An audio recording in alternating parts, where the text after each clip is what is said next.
It's time now for an in-depth look at the market action this afternoon, and for that I'm joined on the line by Mr. Daniel Yu, global strategist at Kiwoom Securities. Mr. Yu, thank you for making time today. Thank you for having me today.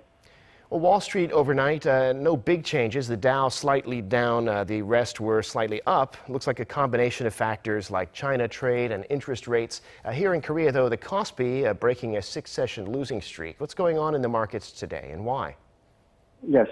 If you look at the U.S. 10-year bond rate, it continues to fall below 1.7% yesterday.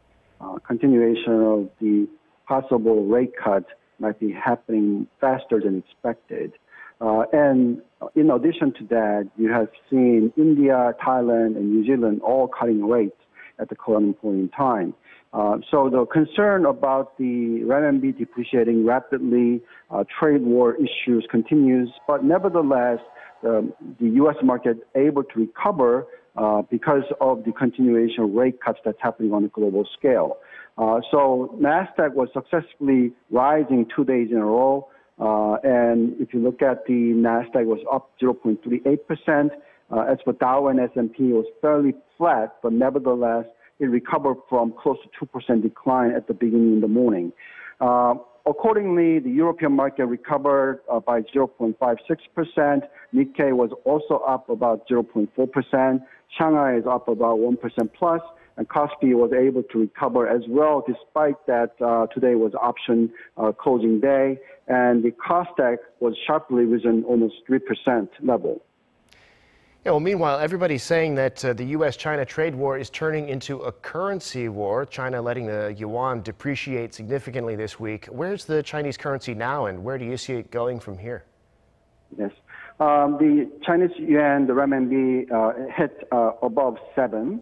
The actual announcement by this PBOC was 7.003 or somewhat.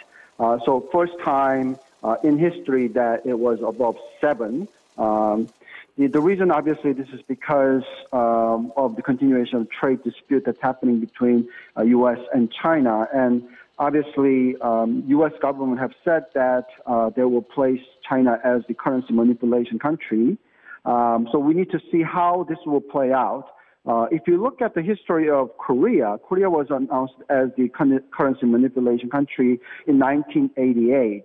At that time, the average Korean won to dollar rate was about 800 level the year before. But over the period of 2 years, it appreciated by 14% to below 700 won to dollars. And after that, sharp drop of the surpluses resulted into removal from the manipulation countries. Now, if you look at the trade numbers between U.S. and China, there's continuation of the trade growth rate for the export versus import is very high, where Chinese are making a lot more gains on trade surpluses. So because of this, I think that continuation of U.S. And saying that currency manipulation is occurring is getting somewhat of support. So we think that Chinese renminbi can no longer be continued to depreciate as it did, as more international players will be saying that the current rate is too cheap versus U.S. dollars. Over the next 6 months to 12 months, I do anticipate that renminbi to appreciate versus U.S. dollars after the announcing the currency manipulation country. Got it. Well, meanwhile, Japan, of course, has been restricting exports to Korea of 3 key materials used in making semiconductors, but now it's approved at least one shipment of one of the materials. What might that decision mean, and what's been the response to that?